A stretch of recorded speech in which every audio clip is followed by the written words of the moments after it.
Now, Just T asks a question, and we were emailing back and forth about this earlier. Just T says, "I wonder what Lily's opinion is on the Olympics being held in China again.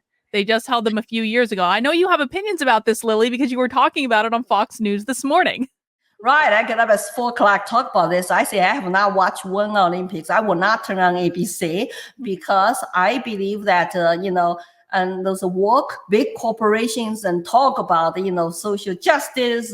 America is a racist country, and they're so good for justice, and they donate money to BLM. Then they go to China, keep their mouths quiet about cultural genocide, about human rights abuses, and just want to make money.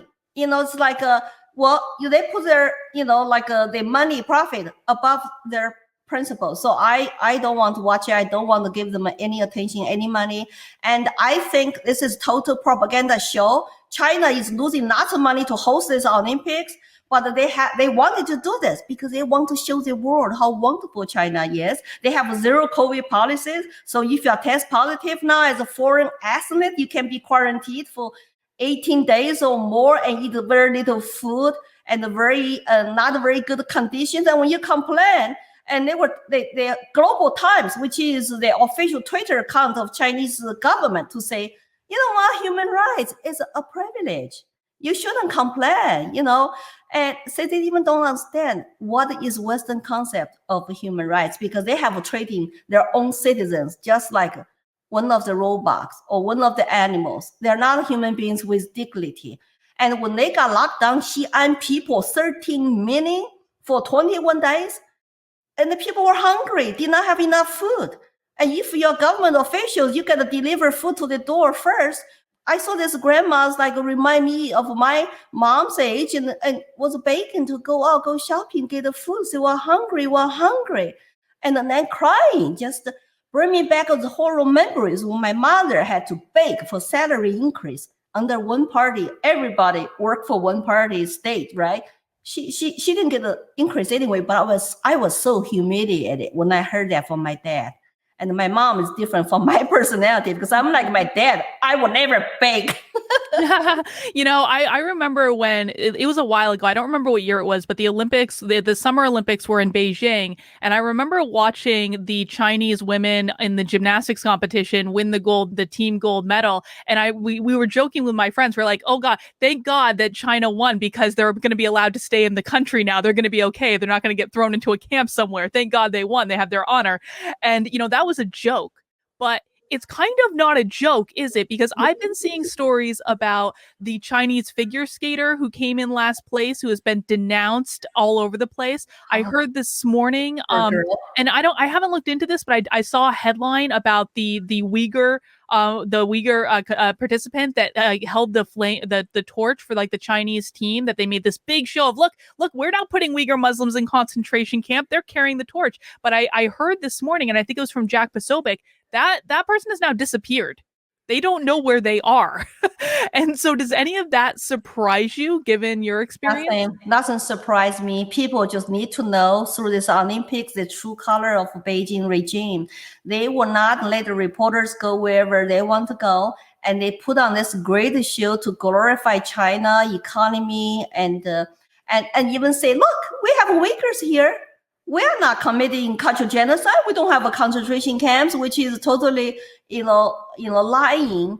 And they're not just doing that to Uyghurs. They're doing that to Tibetans, Buddhists, and they're trying to do that to Inner Mongolia to take away their language.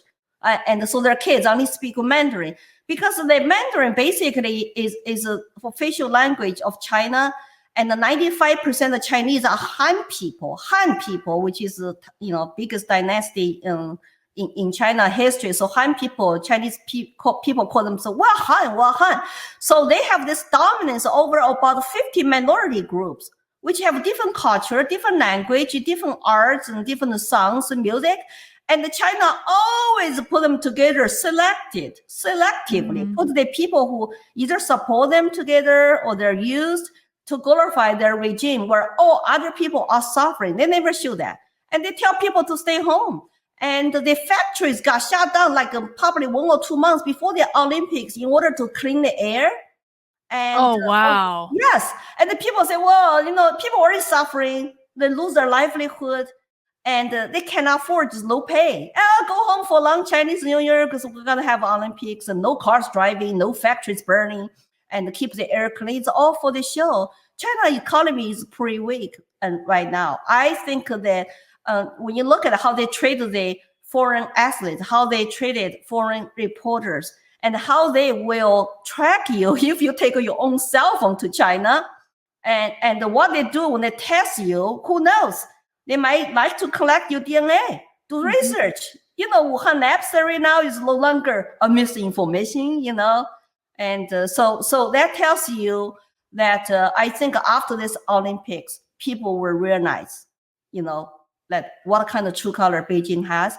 And we should not be surprised how deeply they infiltrated into all Western democracy countries. Oh, I hope people start realizing it. I'm not quite as confident as you are, but as long as you have a microphone in front of you, you're going to help more people realize it. Savrats, thank you for the super chat. Hi, Carlin. Thank you for bringing Lily on. I've noticed when it comes to the heart, she is more American than most of the Americans born here. CCP has been playing their role of remote manipulation perfectly for years. How do you feel about that, Lily? Well, I think that Western countries just have been very naive.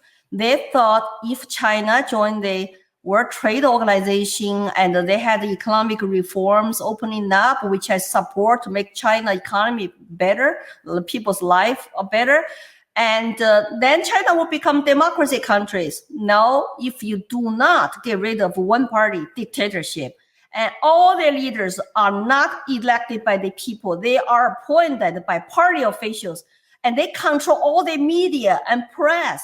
The Xinhua News Agency was a private media organization funded by, the CCP in the 20s. Look, they are the largest, propaganda machine in the world.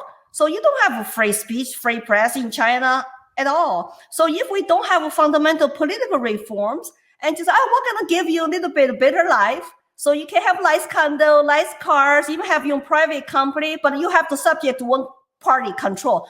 Otherwise, your billionaires can disappear, like Jack Ma, and your famous movie stars can disappear.